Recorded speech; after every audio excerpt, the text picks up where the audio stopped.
ব্রহ্মচর্য ও কর্মযোগ। নিরন্তর কর্মশীলতা ব্রহ্মচর্য রক্ষার এক পরম বান্ধব।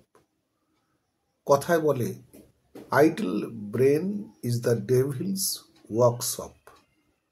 অলস মস্তিষ্কে শয়তান সহজে বাসা বাঁধে। যে নিরন্তর নিজেকে কোনো না কোনো সৎকর্মে নিমগ্ন রাখে, তা আপাত দৃষ্টিতে যত তুচ্ছ কর্ম হোক না কেন, তার দ্বারা যে সুমহৎ ফল লাভ করে। কর্মযোগের প্রতাপে কাম মনের মধ্যে দানা বাঁধতে পারে না। বিবেকানন্দের কথায়, কর্তব্য মার্তণ্ড নিষ্করুণ সূর্য সকল কাম বীজকে প্রখর তেজ দিয়ে নিঃশেষে সংহার করে।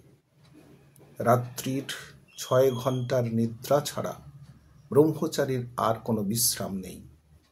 তাই সর্বদাই ছোট বড় কোনো না কোনো কাজ করে চলেছেন। তার বিশ্রাম শুধু মৃত্যুর পরে, rest after death. Swami Swarupananda Paramahansadev প্রায় বলতেন। পাঠ করলাম ব্রহ্মচর্য ও কর্মযোগ। সবাই ভালো থাকুন। ধন্যবাদ।